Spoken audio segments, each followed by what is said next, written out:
Have you ever wondered what it would be like to play a pinball game from the other side of the pinball, the rear of the pinball, as if the back box was transparent and you could just see right through it? I've always thought about the fact that a lot of action happens up here on the upper ball arch and in the pop bumpers, but they're always in the back of the machine, and I never get to experience any of that activity. So I decided to fix that problem by making a backwards pinball game. This game is based upon the Williams straight flush single player pinball. The big change on this one was that the scoring is now a countdown scoring. Every time you get points, they're subtracted rather than added. That sets up the scenario where now it is the low score that wins rather than the high score. When you start a new game,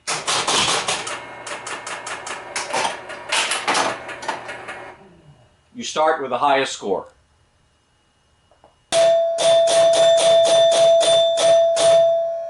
And you can see that everything registers perfectly. You got 80 and you got 79. So all these are tied together.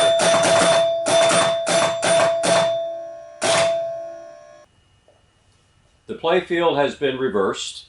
In order to do that, I had to put new graphics on the playfield so they showed correctly. So the graphics had to all be turned around. So I had to sand the original playfield completely down to bare wood and then paint it with a white base coat and then add all the graphics back in. And while I was adding them in, I changed some of the graphics a little bit, especially these in-lane graphics here. They now cover up the insert so they're slightly illuminated, whereas before they did not cover up the insert. And I thought that that looked better. The tilt of this game is now high in the front and low in the rear. So that sets up the difficulty that now you can see through this back area here into the cabinet. And that looks pretty bad. So I had to come up with a panel to block that off. And I decided, well, I'll come up with an illuminated translight type of panel that describes the rather simple rules of the game. And in this game, it's set up for extra ball. So I showed the two different ways that you can get extra ball. You light up these three jokers from spotting them on this spinner in the playfield, which is advanced by these rollover buttons, as well as some targets back here. And you also get an extra ball for making all of these in lanes or spotting those cards which are in between the jokers on this playfield spinner. So this king here, if you go into a lane that activates, it extinguishes the king light and lights up the pop bumper. That's the same thing as if the ball had gone through there. The challenge with reversing the playfield, there were many challenges, but certainly one challenge is that the ball plunger no longer works.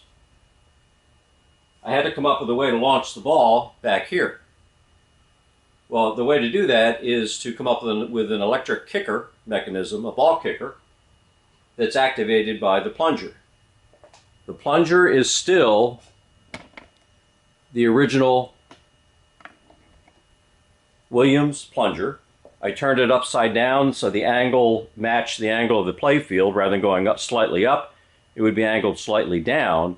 And I modified this shooter to be shorter on the inside of the cabinet, and it activates an electric switch in there on a push cycle rather than a pull cycle. But it looks exactly like a standard plunger. So to launch the ball, you push that plunger.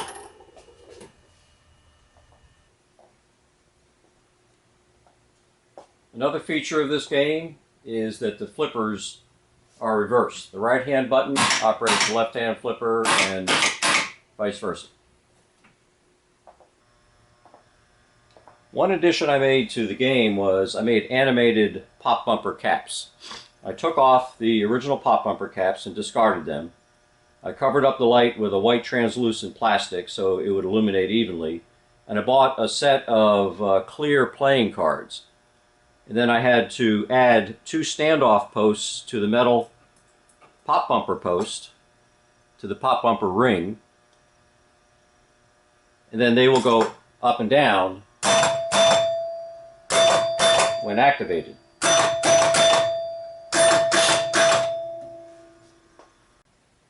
The cabinet was repainted from the original design. The original design was just not very pleasing to me at all, so I decided to brighten it up with white as the main background like the playfield is, and just giving it a real simple card theme